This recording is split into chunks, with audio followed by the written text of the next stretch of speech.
Hi, this is the bad boy, Joey Janela, and you're listening to the Going in Raw podcast. Joey Janela always goes in. This is the American Nightmare, Cody Rhodes, and you are listening to Going in Raw. Hey everyone, Kenny Omega here. In case you didn't know, we have an awesome kick-butt show called Steven Larson's Going in Raw, and they're going to be supporting AEW every week amongst many other things. Goodbye and smooch. Good night. Bye-bye. Hey, Friendo, Steve here. And Larson. And welcome back to Going in Raw, the only pro wrestling podcast you can be listening to right here, youtube.com/Steve and Larson.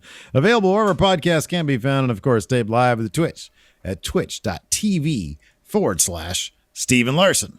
Tomorrow is a heavy streaming day. We start off at noon Pacific, 3 Eastern to watch some NXT UK. Then we record News Brief live.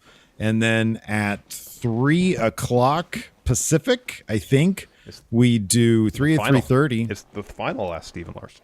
It's the final episode of Ask Steve and Larson for Friendo Club TV exclusive. Starting next week, we will be debuting our new show, The Numbers Don't Lie, exclusive for patrons of $5 and up at patreon.com/Steve and Larson. YouTube, Twitch subs, and of course YouTube channel members. It's basically Going in Raw Math, the TV show. On YouTube. Yes. Or Twitch.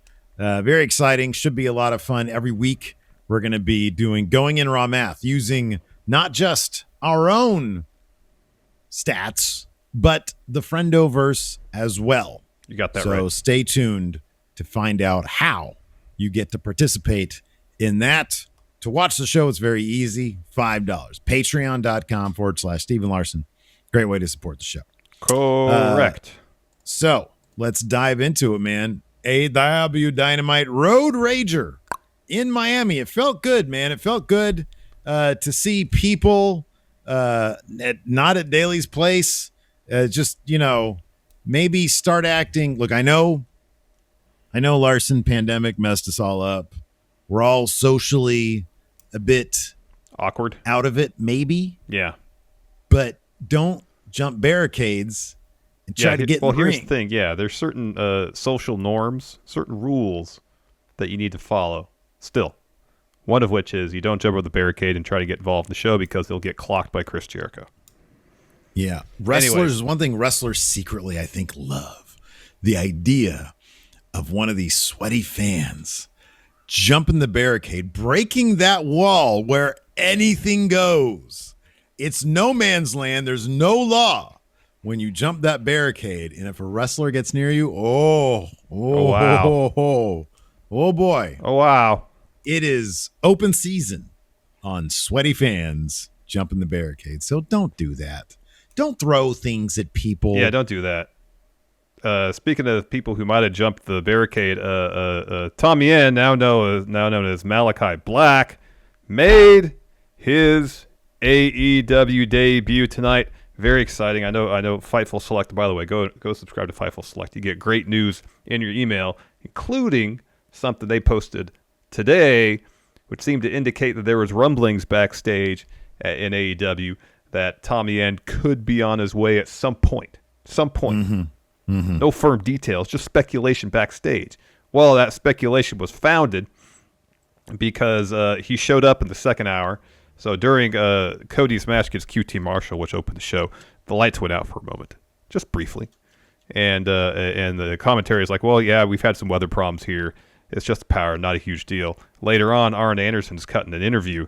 Lights go down, come back up, bang. There's Tommy Yen.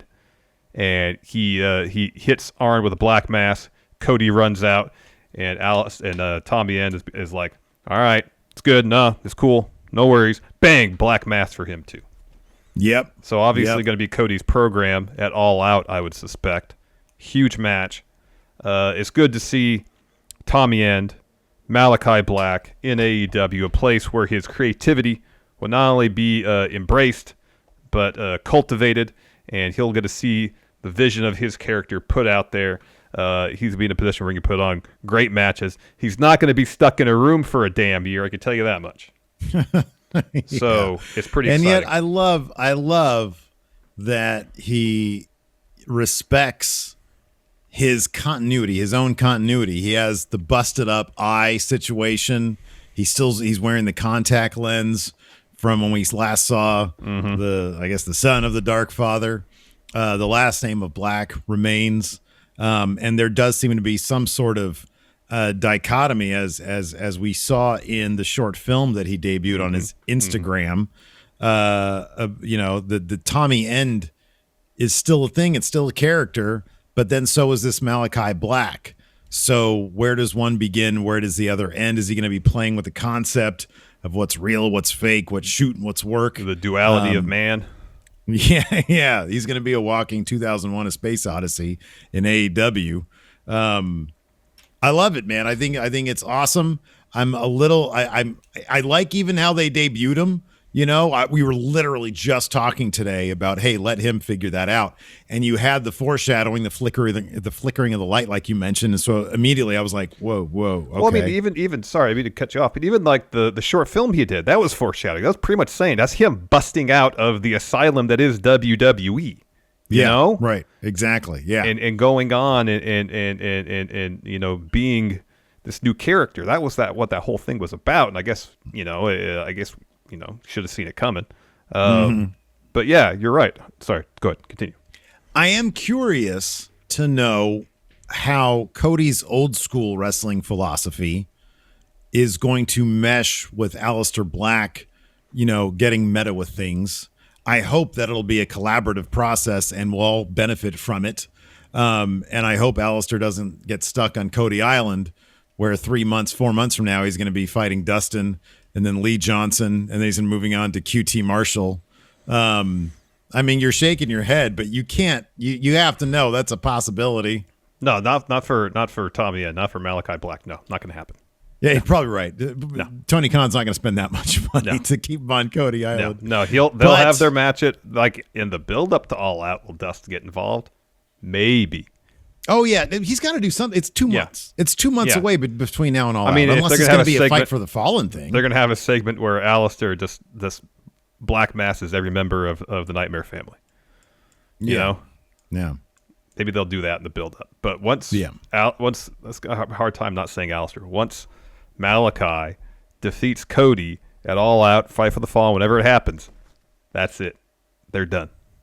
No rematch. Done. It sounds like a directive from you to Tony Khan. No, that's what I think is going to happen. Can you look at the camera and say, Tony? Hey, Tony, do us all a solid. Have Malakai Black beat Cody Rhodes cleanly, decisively. Maybe 2 black masses is the extent of the match.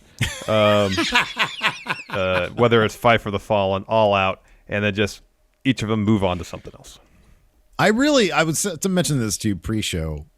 I wonder, this might be way too much, but I wonder if Cody was like, hey, pandemic's going to be like a year and a half. So I'm going to be on my own island building up my own guys until we get back to fans, because who's the first person we see when fans are back and they're not at Daly's place? Well, if you remember correctly, who had the first match in the history of Dynamite? Was it Cody? It was Cody and Sammy Guevara. Okay, yeah, there you go. Yeah. Cody. So yeah, maybe we'll see. I think it'd be kind of shocking at this point to see Cody even get off Cody Island, and I really want to see it because I think that, he can bring a lot to the table. It's just there's nothing left for him. And now Malakai Black shows up and it's like, oh, cool. This would be a good 2 months. Cody's really good at building stories when he's got something to work with. So I am looking forward to this. I don't think it's just a way for Cody to beat somebody. No. No. So yeah, I am very much interested in this. There's all sorts of, especially now, there's all sorts of, scenarios that could be great for Malakai Black. Yep. Obviously Kenny, Miro, Andrade, guys we've seen already in WWE, but he could do more stuff like Andrade and Aleister Black. Can maybe do something more than they had. Like I feel like, especially their stuff in NXT was pretty good. Yeah, and obviously Tommy N had a bunch of great matches in NXT on the main roster. like his opportunities were much fewer and far between, and also seemed like the matches he did have weren't exactly like the full showcase for his abilities. No. Yeah, you have to go to Not even TakeOver close. for that. Yeah. He had a lot of great TakeOver matches, and he's great with character, great with story. So, like one thing, Cody, we kind of poke fun a little bit. He can be a really good in-ring storyteller. He can be. Yeah. No, he can be. Yeah, absolutely. Given the right motivation, the right story, this could be some good stuff. Yeah, and absolutely. maybe it'd be an interesting pivot point for Cody's character where he can move on to maybe some more interesting territory after being in this feud.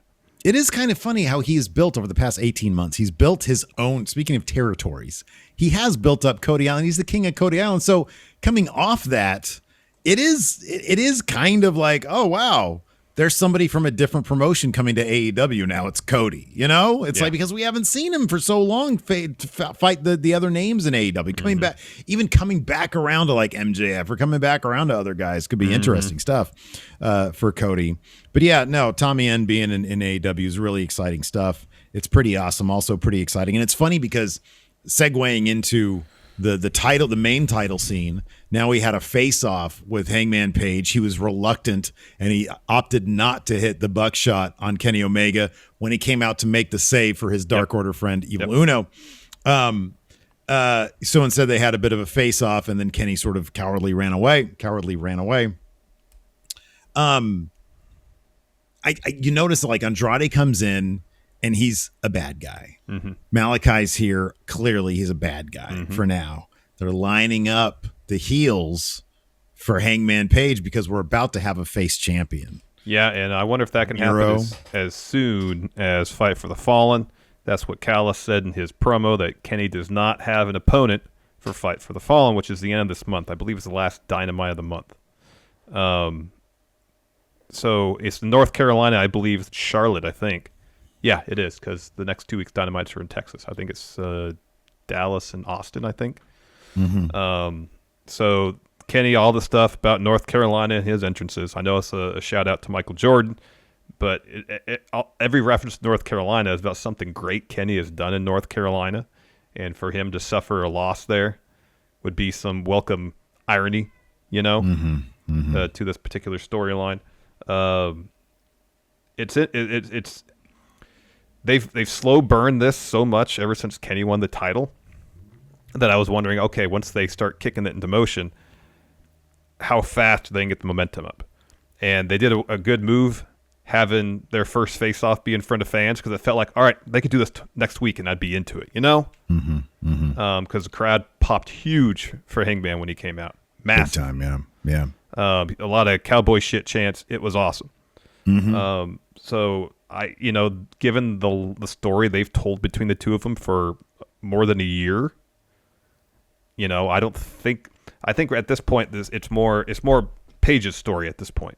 Whether the next 2 weeks that they can get him to the point where he believes in himself enough that he can beat Kenny, or maybe the story is he thinks he has a chance. He gets in there, doubts himself, loses, and they come back around to it and, like, I don't know, an all out or something, and then he wins. I don't know exactly how they're going to do it, but yeah, I don't know. It's interesting. I honestly don't know. You're right. Fight for the Fallen was the name that was thrown out there. I kind of would doubt that they would just sort of fast track it for the end of this month, given they're just getting around to this. There are multiple ways they can extend this out. I mean, there were entire weeks that would go by that you just see a segment with Hangman hanging out with the Dark Order, and they'd have an interview, and then he'd have a match, and then 2 weeks later or a week later you'd get another hanging out segment. A week later you get another hanging out segment, then he'd have a match. They can draw this out, and I have faith that I think I have faith that they are going to give this the appropriate amount of time. They've done it properly so far. I mean, what they could do is do a tag match, Kenny and the Good Brothers against Page and Uno and Grayson or something like that. Yeah, and the Dark Order, yeah, or Silver. What is Reynolds able to? Who was injured? Wasn't one of them injured? Silver Reynolds was injured. Silver's. Oh, yes, he had a bump shoulder. That's right. Yeah. No, they could totally do a tag match, and build up Hangman's confidence, because I mean, I don't know. I know there's going to be fans that will Fight for the Fallen. I just feel like this needs to be paid like that. Why would they do this if it's not on pay-per-view? I know. That's a big. They like their money, and they get a lot of it from pay-per-view. Why not just do it there? So, I mean, it's less than 2 months away now. Yeah. All right, let's take a quick break for a word from the sponsor of today's show, Decked. So, truck-owning friendos out there, I'm sure you know what it's like to have all your stuff rattling around the cab or under the seat, and you know it could be a real hassle to keep everything organized. And not only that, but everything you put in the truck bed is just sitting there, unsecured and exposed to the elements. But with the Decked drawer system, you can easily organize, protect, and secure all your stuff. Yeah, each of Deck's 2 full bed-length drawers can carry up to 200 pounds of stuff, and the drawers roll out about waist-high so you can get easy access to all your tools and gear. Plus, they're weatherproof, protecting your stuff from the elements. And Deck's drawer system keeps your stuff secure. See, if your tailgate is locked, then nobody can open the drawers or remove the system, and you can get drawer locks for added security. On top of that, the Decked drawer system is 100% made in the USA and backed by a 3-year no-hassle warranty with the second-to-none customer service team ready to answer all your questions. So get your Decked drawer system at decked.com/raw and get free shipping. That's decked.com/raw for free shipping on your Decked drawer system. Decked.com/raw. Here's a word from another sponsor of today's show, Sheath. So, Steve, I ask you this question all the time, so forgive me. You're a boxer brief type guy, right? Yeah, man. I like to keep my business secure, but I also need room to let my dude parts breathe, Larson. Oh, okay. Well, let me tell you about the Sheath boxer briefs I got on. I actually got a pair right here, too. See, here's the deal. They're designed to keep your man bits off your legs. Sheath has 3 individual compartments down here. You see this? Yeah, I see it, man. To It's keep your underwear. everything down here separate and cool and comfortable. Think of it this way, Steve. Sheath's got an inverted kangaroo pouch. I got my hands on it right here. Yeah. This here kangaroo pouch is for your Joey to keep you from sticking to your thigh. Yeah, to keep your hands away from your Joey, man. I don't like when things get sticky down there. Unless, of course, I want them to get sticky down there. You know what I mean? Yeah, I guess so. So Sheath's got a modern ergonomic design that's intended to prevent skin-on-skin contact for extended periods of time, which can cause heat and sweat. And, man, when you put heat and sweat together, what do you get? You get nasty funk. Junk funk, to be specific. And nobody will like you if they can smell your junk funk everywhere, man. Well, here's the thing, Steve. Sheath prevents all of that because everything is separate. That means no smelly undercarriage, and that means you'll chafe and readjust way less. So if you want to keep your front area cool and comfortable, go to sheathunderwear.com/raw for 20% off your order today. That's SHEATH underwear.com/raw. Make sure to use promo code RAW at checkout. Trust us, you'll be doing your junk a favor by going to sheathunderwear.com/raw for 20% off. Again, that's sheathunderwear.com/raw for 20% off. Before we get back to the show, here's another word from the sponsor of today's show, BetterHelp. Several years ago, while dealing with severe anxiety, I learned the importance of talking to a therapist, but also discovered that it can be extremely difficult to find the right person to talk to. Today, BetterHelp is providing a safe and private online environment where your needs will be assessed and you'll be matched with your own licensed personal therapist. BetterHelp isn't a crisis line, nor is it self-help. It's professional counseling done securely online, all without having to ever sit in another uncomfortable waiting room. BetterHelp is dedicated to facilitating great therapeutic matches. Send your counselor messages at any time or schedule regular weekly phone or video sessions. And they've made it free and easy to change therapists if needed. And you don't have to limit yourself to counselors in your area. BetterHelp's services are available worldwide, so you can find the expertise you need regardless of location. We want you to start living a happier life today. As a Going In Raw listener, you'll get 10% off your first month by visiting our sponsor at betterhelp.com/raw. Join over 1 million people who have taken charge of their mental health. Again, that's BetterHelp, HELP.com/raw. You want to dive right into it? There's a lot to get through.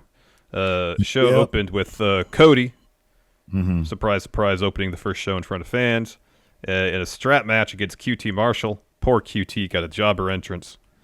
I'm not huge on strap matches kind of period, much less the kind where you got to touch all the corners. It's just like a clunky stipulation. And it seems completely up to the ref's discretion when to start or stop counting or restart the count. You know what I mean? What do you like less? That or a flag match? The latter. Wow, no hesitation. Cannot stand flag matches. No hesitation. I like it. Yeah, I because think I knew when you that. started the question, that's what you were going to ask. My They're gut all was telling pretty me. dumb. They're all pretty dumb. I mean, let's say we haven't seen entertaining strap matches. We have Daniel Bryan versus The Fiend was pretty good. Why couldn't we have had that as a question on Quill? What gimmick match does your partner hate the most? I think I would have given you flag match. Yeah, I might have chosen that one. Can't stand him. Can't stand him. Can't stand it. Can't stand it. It took Homelander 3 Crossroads in the end on QT Marshall to go around and just casually hit all 4 corners. Oh man, and he put a could little bit of have extra hit him all 3 times after 3 crossroads. He could have touched 12 corners. Did somebody check on QT to make sure he wasn't dead at the end of that match? 3 crossroads? Holy crap. I know, after getting posted and busted open. What was that moonsault attempt QT tried when Cody was standing 3 feet to the left? I don't know. Cody just whooped him in the midsection. But it was good job on Cody, I guess, for eating a draping diamond cutter and basically like getting right back up too. Way to bury the diamond cutter. I thought DDP was a Nightmare Family. I hope Dally has some words with Cody about that one. Hey Cody, it's Dally. Hey Cody, it's Dally. What the fuck, bro? Next time I see you, you're gonna feel the bang. After that, we had Shawn Spears promo where he says, Sammy Guevara, you think you're 1 step ahead, but you're 2 steps behind. Sammy Guevara attacks him. Throws a chair at him. He attacks him with a flying chair and says, how's that for being 1 step ahead, biatch? Yeah, so it's far from over. Then we get a Kenny Omega interview with Don Callis. Callis snatches the interview from Shivani right away. Tells him to go stand in a corner. Yeah. Says, be a Tommy Bahama model. Yeah. Like we all know you want to be. He says, it seemed like a great time to give everyone a history lesson because over the last few months, they have made a lot of history. Kenny's defeated Mox, Ray Phoenix, Jungle Boy. They've won so many titles, they have to get an entourage to carry the belts where they go. The fans, you are in the shadow of a great champion. He says, I was away last week, and I realized they have a huge problem. They've beaten everybody. There's no one left for Kenny to beat. He's got no challengers for Fight for the Fallen, and that's when the crowd starts chanting for Hangman. Says, a desperate situation. Dark Order will come out. Uno says he spent the last few minutes hearing them talk, and he's got a couple questions for Kenny. First, why is Kenny ignoring this crowd? Why is he ignoring the number 1 ranked wrestler? And most importantly, why is he afraid of his friend? And Kenny says, I got a question for you. What's the capital of Thailand? And Uno's about to answer, and Kenny goes, say it, Steve. Well, first he kicks him in the balls and says, he says, Bangkok, baby. Yeah, kicks him right in the nuts. So Dark Order is about to attack. Good Brothers come out to even the odds. They clear the ring. They're circling Evil Uno, who's still selling the nut shot. Page comes out, runs to the ring. He takes it to the Good Brothers, and Nakazawa sends him out of the ring. He gets back on the apron. Kenny turns around, and Page is in a position where he could do a buckshot, but doesn't. Instead, he walks the ring, gets right in Kenny's face, and the Karl Anderson gets on the apron. Page goes after him, and he turns back around. Kenny is left. That crowd exploded for Hangman. They were ready. Oh, boy. Yep. Yeah. Yep. That Bangkok joke was hilarious because it's so obvious, but the amount Kenny in character felt he was so clever. It just worked. Bangkok, baby. It's all about delivery. It was the baby that got it. I felt like this next segment was pretty decent, but given what we had just seen, it kind of just fell a little bit flat. It was a casual chat with JR, Ethan Page, and Darby Allin. Yeah. So, all right, listen, guys, you got this coffin match next week, and Darby Allin. Why do you think Ethan Page don't like very much? Well, he was like, I'm disgusted. You're talking about ending each other's career. Listen, you guys. Ethan Page is like, well, maybe Darby deserves it. And then JR's like, well, why the animosity? And Darby says that in his first year of wrestling, he accomplished pretty much as much as Ethan had done in 12 years. Page can't stand that. And Darby gets on Page about dropping everything, that he had to drop everything to make it to AEW, whereas Page was complacent. He was the big fish in the little pond. I guess he's talking about Impact. Karate Man. And the fact that he made it to AEW made him crazy. And Page says, that's all true. But he says, if it wasn't for me, Darby, you wouldn't be here. I plucked you from obscurity. I brought you into pro wrestling.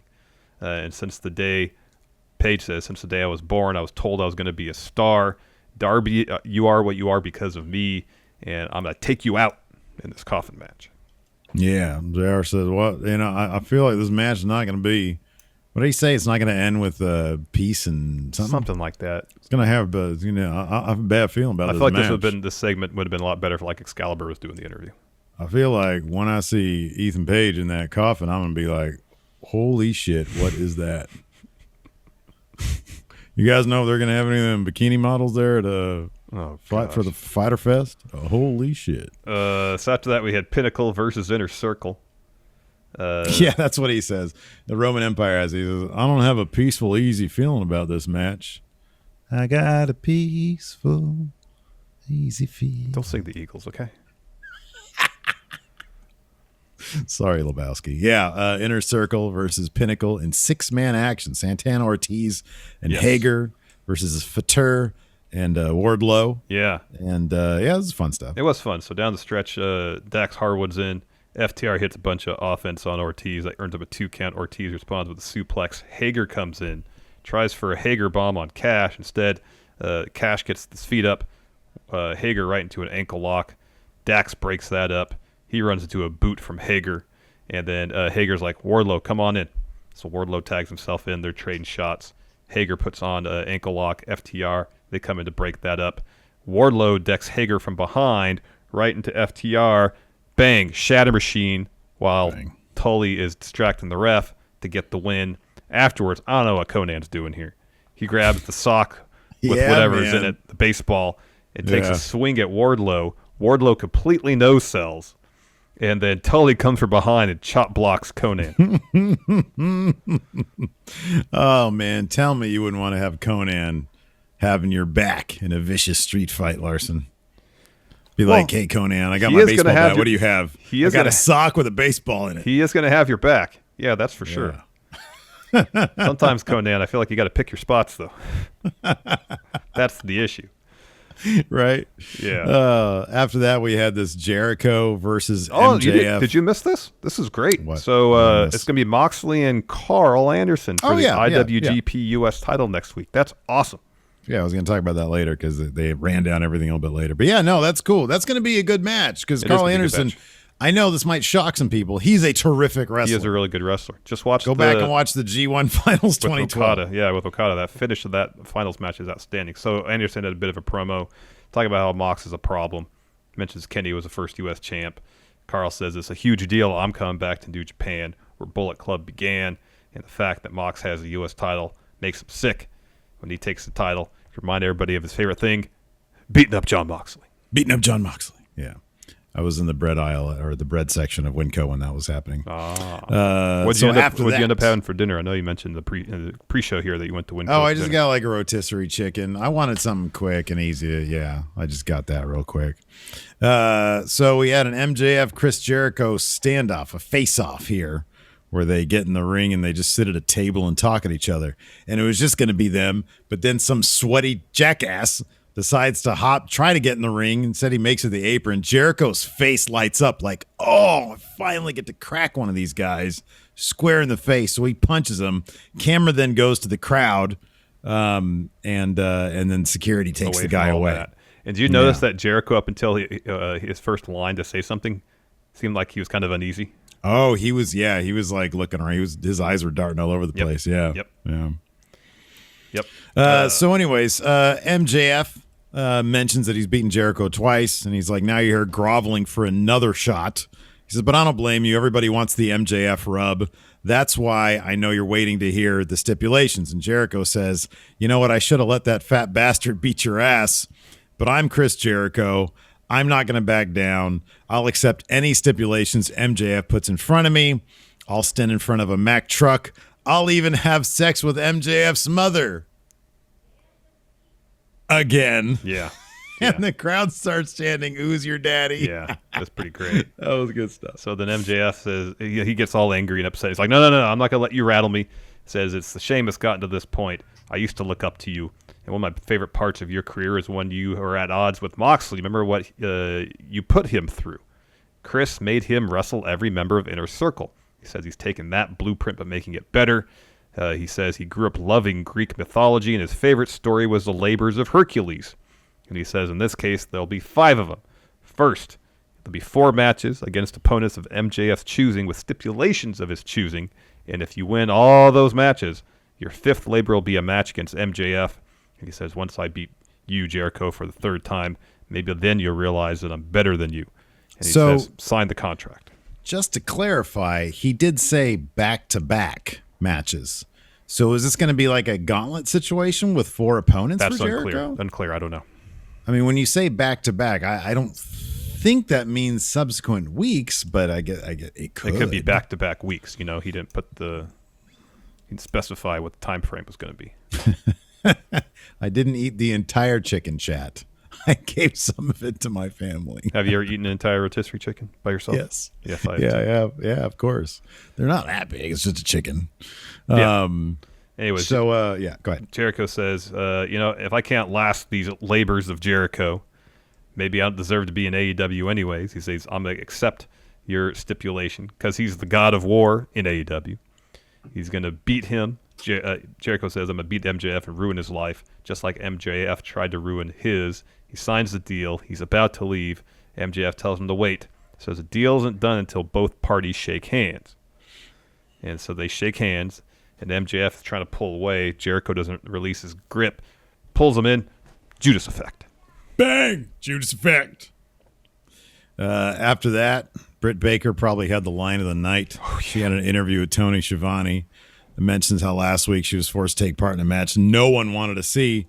She says the only positive was it was another win for her, but at what cost? She says Rebel was forced to enter the ring and was hurt. Tony Khan should feel terrible. She says, when I tag in, we got over 1 million viewers, and Rebel sort of was like, no, that was me.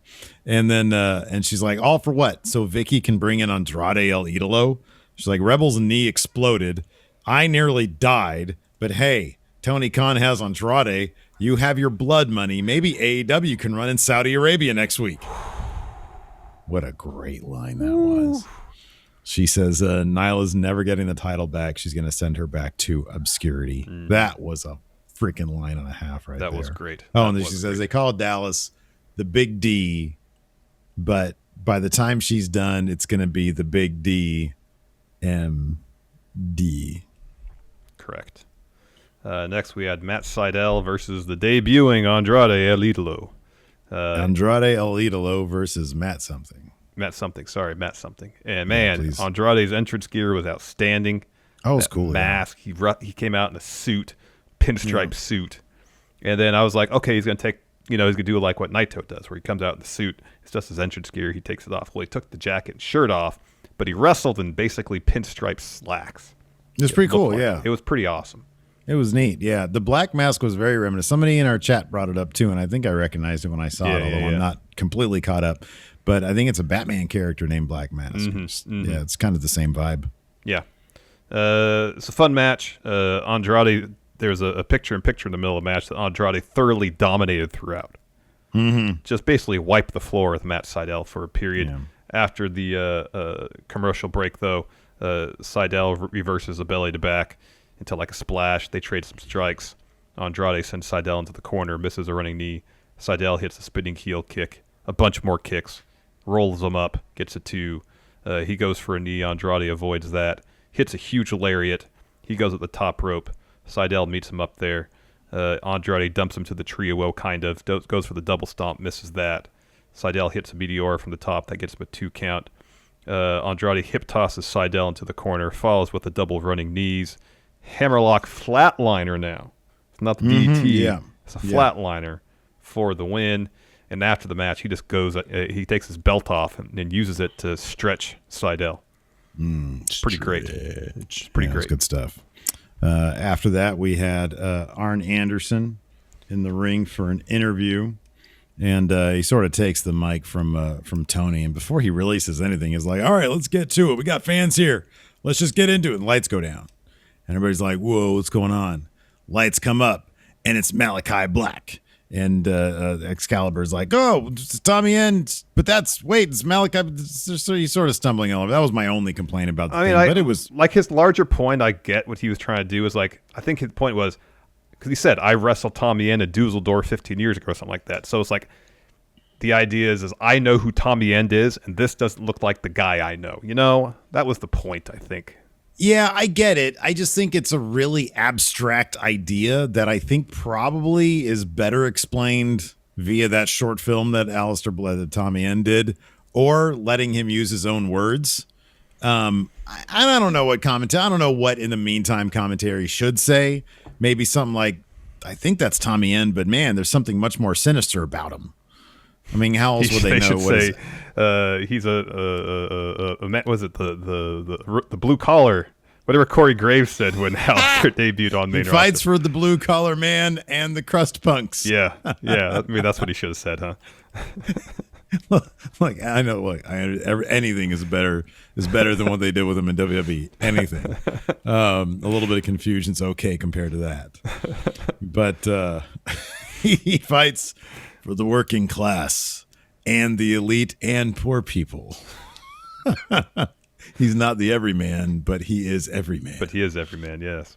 God, that was so dumb. You know, it was Vince. Oh, and Corey Graves' ear. Yeah, you get him two different things. Yeah. Totally. He fights for the blue collar working man. It's like, what? He's nothing like that.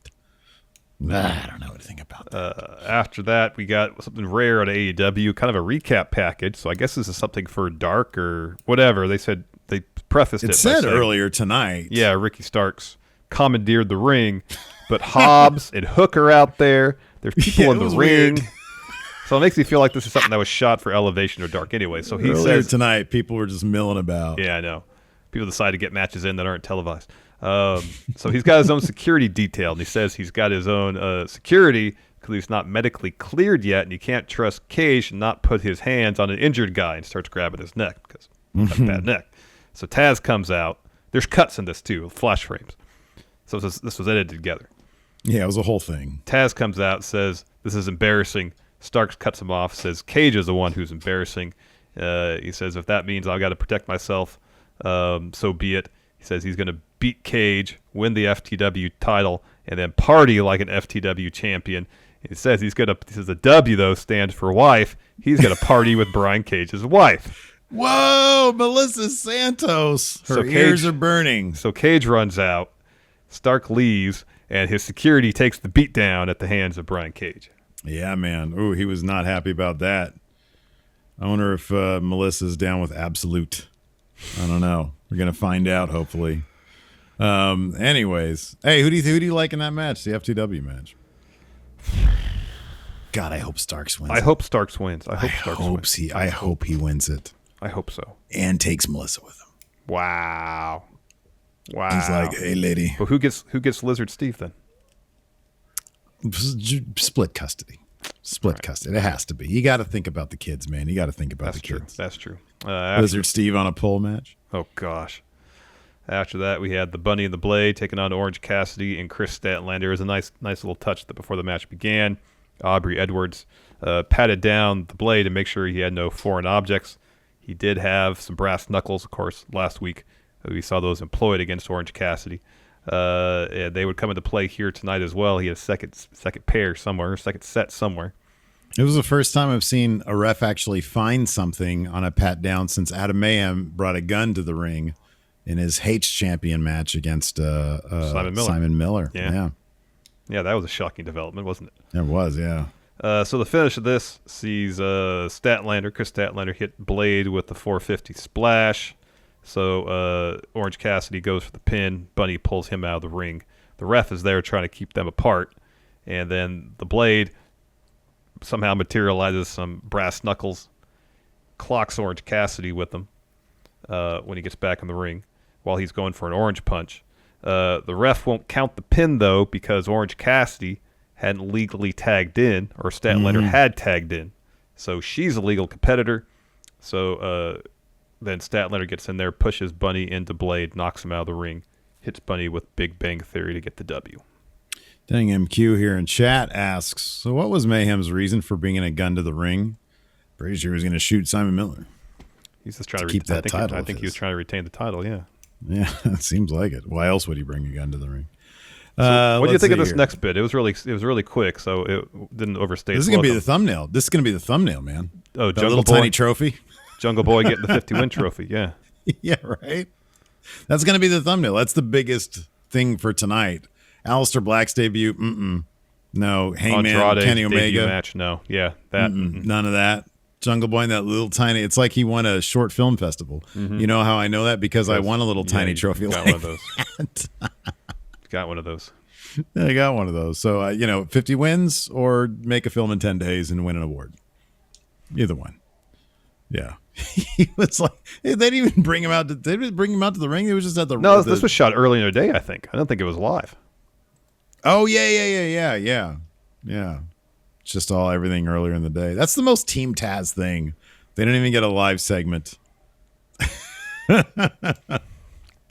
This next bit, I know a lot of people are probably not going to like this, but Dan Lambert really is great. Cuts a hell of a promo. Wow. He's the leader or the owner of America Top Team, I think, yeah. Okay, I probably messed it up. But during Lashley's last run in Impact, I think it was Lashley's last run, Lambert had a spell in Impact doing some sort of the same kind of thing. Like, he had some dudes from America Top Team. Maybe it was Lashley versus Moose. Maybe that was the thing. I forget what it was. Well, that's when Stephen Bonner was there too, right? Stephen Bonner was there. And I think I forget the situation. But it was good stuff. He managed Lashley. Okay. And then who was Lashley fighting? I forget. Maybe it was Moose. I don't know. Anyways. It was good. So Dan Lambert, Amanda Nunes, and Jorge Masvidal are there, all from America Top Team. And Tony Schiavone is giving him an interview. And as soon as Tony starts talking, Dan grabs the mic from him and says, Tony Khan asked if we'd make an appearance here at AEW. But now they're asking us to do an interview? So he hops the barricade, gets in the ring, just cuts his great promo. He says, I've got so many better things to do. He was like, I was so skeptical to even come here in the first place because AEW sucks. I said if I wanted to enjoy pro wrestling, Tony, I'd have to put in some 70s or 80s championship wrestling from Florida VHS tapes. I'd watch Funk, Briscoe, Rhodes. I might even get to the Wyndham and Roode era. But then I'd have to turn it off because wrestling has gone downhill since the late 90s. He says, Tony told me earlier, he says, no, man, you're wrong. We're doing it the right way here at AEW. And he starts putting over AEW. He says, we have a locker room representing all genres and veterans and the future of wrestling. He said, and the best of all, Tony says, is our fan base. It's like a family of hardcores all coming together. He says, you got to come by and hear our fans chant AEW, AEW. And the fans start chanting.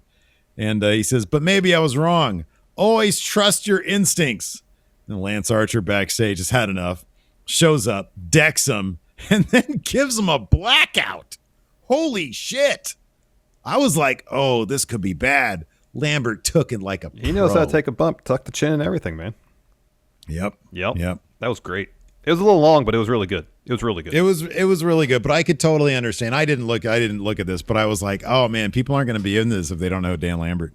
But I thought it was good. I'd love to see him do some more actual on-camera work, just judging what I saw in Impact. Yeah. Then we get our main event, Penta and Eddie challenging for the Young Bucks tag titles. So the sad news here, unfortunately, is that the Young Bucks shaved their facial hair.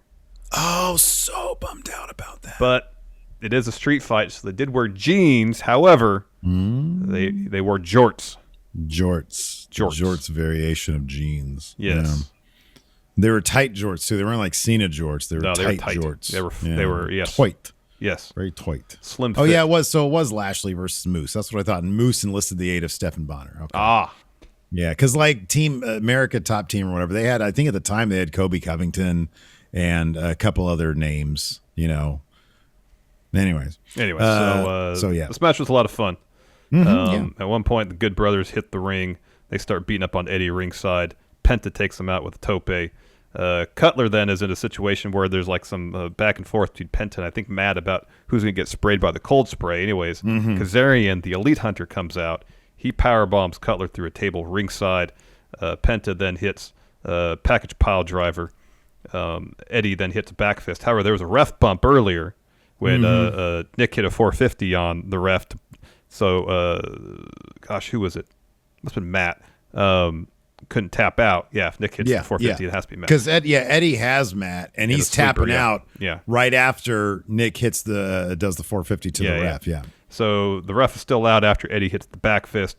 New ref runs out, counts the pin. Nick pulls him out of the ring. So then Kazarian takes out Nick ringside with a clothesline. He gets dropped by the Good Brothers, who hit him with a magic killer on the floor.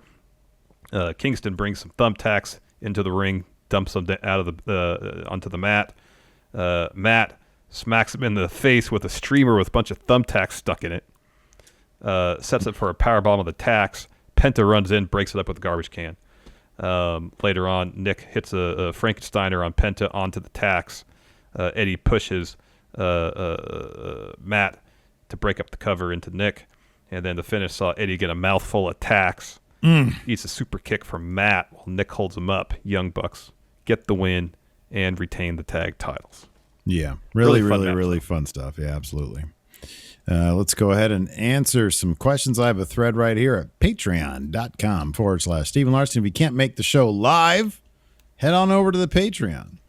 And you can ask a question there. We've got a couple here and a couple here in chat as well. Pacific Caleb says, now that Cody is on his USA kick and Malakai Black has entered the Codyverse, do you think we'll get some heated USA versus Netherlands promos?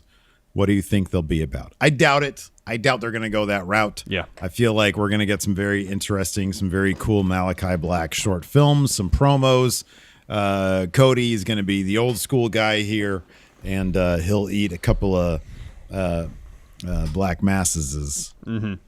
Yeah.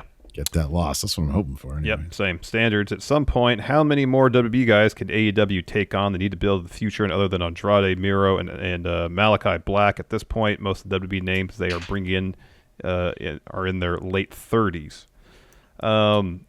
Name anybody they've misused to the degree that they shouldn't have been brought in. Yeah. Miedo has been used wonderfully. Yeah, he's been great. Andrade it's pretty early. You know, I wasn't a huge fan of his actual debut, but who wouldn't want him? I know. I just don't, it's like they brought in Matt Cardona for 5 matches or for 6 dates or something like that. Yeah. That's all they really needed him for. He's a former WWE guy. They didn't bring him back. Nope. They had an opportunity, the Good Brothers, and eventually through an Impact relationship, they brought the Good Brothers over, but it's not like they're necessarily featured AEW guys. They're basically just heaters for Kenny. Yep. I mean, I whenever somebody brings up that sentiment, it's like I understand it, but at the same time, you have to understand WWE hoarded talent. They're still relieving the pressure from that. So when you say ex-WWE guy, that's all they were doing was bringing people so that AEW couldn't get them. So yeah, they're going to be signing some very talented people if they're on the market because they want talented people in their promotion. Yes. So if it gets to the point where they have so many that they have people from WWE that they're not using or they're ill using, then you might have a point. But they haven't. They haven't. No, they haven't. And I think the people they have signed have more good days in front of them than behind them. In terms of doing really good work in the ring. And at no point have I feel like anybody they signed from WWE has overshadowed or taken time away from the talent they're trying to develop. Yeah. Yeah, I agree. And that's one of the strengths of how they do things, putting people in factions. If, let's just say Team Taz, for example, if they weren't a faction, there's a chance that guys like Ricky Starks, Hobbs, Hook would not be as featured because Brian Cage, you figure, is going to be like the centerpiece regardless. They have been a faction. They all get time to shine and build themselves. And there's story opportunities just from being in a faction, as we're seeing now with Team Taz. Yeah. R. Lopez Ortiz. Kenny is beating Hangman the first time. Everyone thinks Hangman is going to win the title, but it's not happening. The first go around doesn't fit the story. I don't know. I'm very interested. I don't know what that'll do. So maybe they do that at Fight for the Fallen. Or maybe, I don't know. I don't know that you have Hangman lose. Because the thing is, how do you justify him getting a rematch? They don't. I know. So I kind of feel like if that match happened, well, yeah, I don't know. Unless there's some wonky finish, Mm-hmm. where Kenny has to cheat to win. Or they do a tag match at Fight for the Fallen. Yeah. Who knows? Yeah. Who knows? Oh, wow. Rob Zerver says, Impact shared a video tonight of Christian Cage back when he was TNA champ making the same Bangkok joke on Monty Brown. Kenny is a diehard TNA fan, maybe? Well, yeah. Kenny is stealing from the best, from Hall of Fame. He believes in wins and learns. Let's see here. Anthony R. Who in AEW do you think would make a bigger star if they were to leave the company and go to WWE? He says MJF. I kind of don't think that. I don't think WWE really give MJF much of a chance. I don't know. I don't know. I think that in like 5 years, MJF could go to WWE and basically write his own ticket. But right now, he's still building himself in AEW. Mm-hmm. Mm-hmm. Like, he's in the thick of it. You don't do that. No. But, I mean, in terms of who else could go there and be a big star, I mean, it all depends on who Vince likes. Like, I mean, I don't know. If Vince likes bigger guys right now, maybe a dude like Powerhouse Hobbs. Mm-hmm. I mean, he or might. Wardlow. I'm not sure if Hobbs, because Team Taz, let's not mistake anything. I love Team Taz. They're kind of a lower tier. They're not as bad as the Wingmen. They're way above the Wingmen, but they're a mess in kayfabe, and they're not exactly a top tier faction. Hobbs might spend some time doing that. He could go to WWE, and they could be like, whoa, this guy, we could shoot him to the top. So it's always a gamble. It's always a risk, Yeah. You never know. It's Yeah. like, who does WWE like? They like bigger dudes. Hobbs could go over there and be a bigger dude. Yeah. I don't know. I mean, Wardlow as well. I think he, there's a chance Wardlow, he could be huge for WWE, maybe or maybe not. You Yeah. never know. You just don't know. You just don't know. Just don't know. Let's see here. Moses Opposes. In a callback, who won Wednesday? Which did you enjoy more, Road Rager or Great American Bash? I feel like Road Rager had the big debut. I mean, it had that. It had the face-off with Hangman and Kenny. Yeah. I'm an NXT guy, but I feel like Road Rager kind of takes it here. Yeah, I think so too. I mean, my opinion throughout the Wednesday Night War is, on a consistent basis, AEW is the more fun show. I have more fun watching AEW. Doesn't mean NXT is bad. NXT is usually really good. I just feel like there's a spirit and energy to AEW that makes it, in my estimation, more fun to watch. And I thought that was on full display tonight. AEW, Road Rager gets the W in my mind. I generally enjoy NXT more, but this week I'll give it to AEW. There you go. Farmhand Jones, have you guys ever thought about dropping WWE and covering only AEW? You guys seem to have a fun time reviewing it rather than WWE. It wouldn't make business sense for us to do that. I wouldn't want to do that anyways. Like, I enjoy WWE's product. Like, that doesn't really appeal to me. Like, if it was, honestly, if it was like, hey, I give you like, if I can make $1 million, I wouldn't even do that. I don't know. I enjoy this. I enjoy doing this, So I wouldn't do that. I enjoy WWE's product. Like Raw, maybe I'd pay somebody to do Raw for now. But even Raw has moments that I'm like, oh, this is cool. This is a good question. Dr. Lipkin says, do you have a terrible day and elect to go to your local bar to drown your sorrows? What wrestler would you hope is tending bar, both to mix you a good drink and to lend a sympathetic ear? For the latter, give me Samoa Joe. I feel like he's a great conversationalist. He probably knows some good jokes. Yeah, give me Samoa Joe. Oh, man. That's a great answer. That's probably the best answer. But I'll try a different one. What wrestler was tending bar? I'm going to say Mickey James. She probably has a ton of great stories.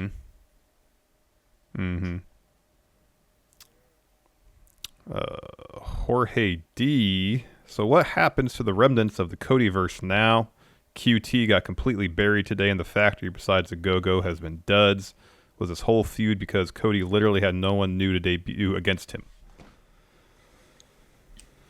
I mean, I guess Cody probably thought, hey, let's tell the story here for a month or two. Let's try to get this Go-Go guy over a bit. I think that's probably the extent of it. There's no way to know what's going on backstage.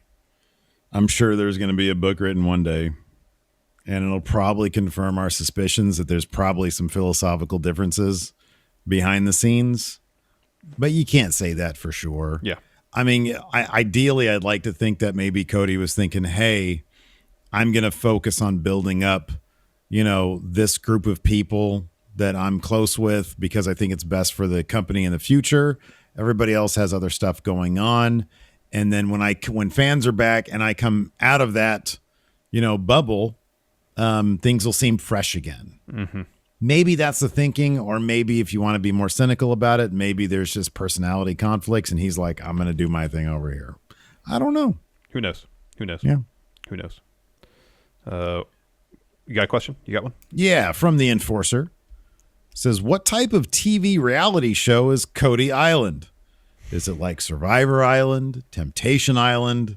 He says, or the Help I'm a Celebrity, Get Me Out of Here Island. Help I'm a Wrestler, Get Me Out of Here. Seems to be the case. That might be the case, yeah. That could be. It's more like, or it could be like the Island of Dr. Moreau. Oh, wow. The Island of Dr. Rhodes, where he's got all these wrestlers and he's just like combining all their DNA. White Brownie, considering the Raw ratings are going down the toilet, apparently the lowest ever this past week. Yeah. How long till AEW surpasses Raw and SmackDown? They got a ways to go to surpass SmackDown. SmackDown still has a massive advantage on being on network television. Friday night's not a great time spot, but network television is a huge advantage. As far as Raw, I mean, if AEW can generate some good word of mouth, start building their audience past 900,000 a week, if Raw's ratings keep going in the crapper, I'm not saying that AEW is going to be able to pass them. I think there's a chance if Raw doesn't get their creative turned around, it could get somewhat competitive, a little bit competitive.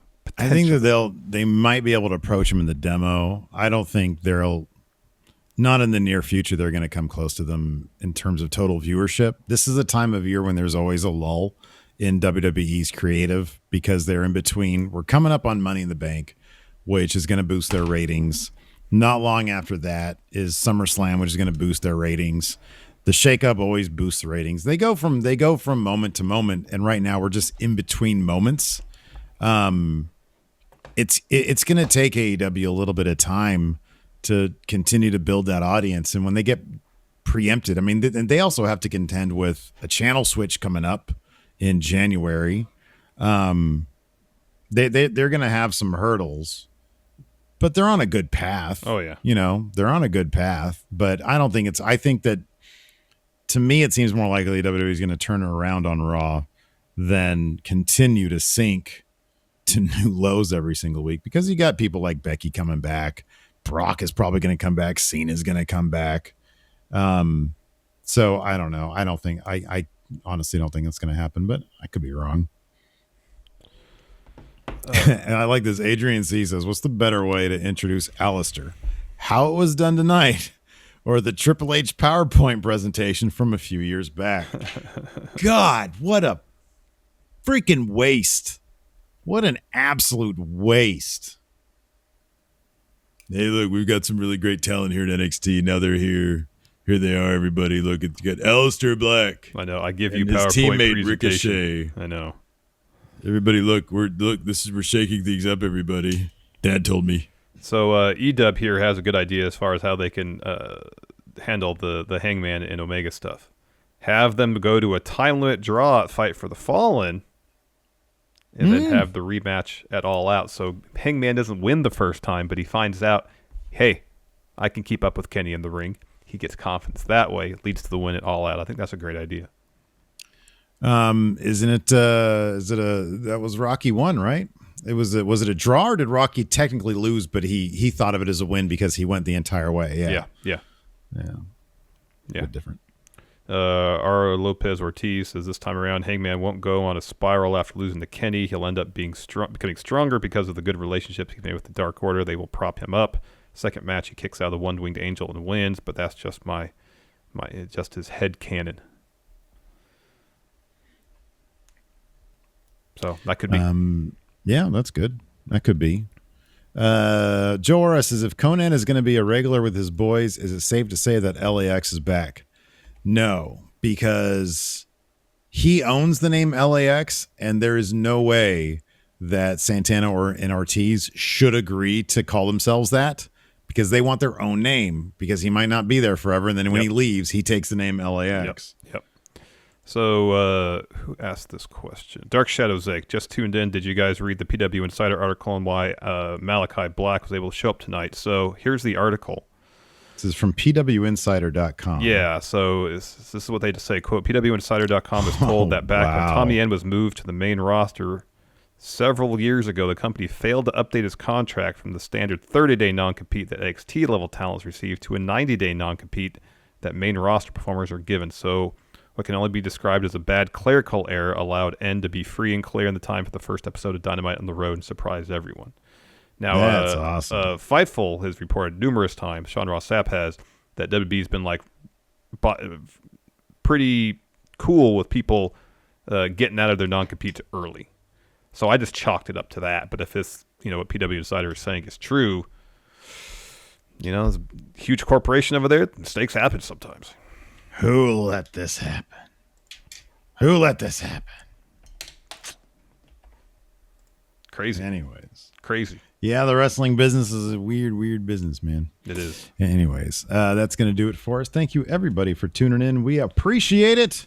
Join us tomorrow for our noon Pacific, 3 p.m. Eastern NXT UK watch-along / news brief live right here at the twitch.tv / Steven Larson.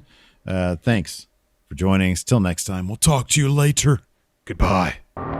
Help support Going In Raw today by becoming a Friendo Club TV member. You'll get access to new bonus episodes every week, including Friendo Club Arcade, Live Power Rank, Vintage 10 for the Wins, and Ask Steven Larson. Get access to Friendo Club TV today by becoming a $5 and up patron at patreon.com / Steven Larson, by throwing us a sub at twitch.tv / Steven Larson, or by clicking join at youtube.com / Steven Larson.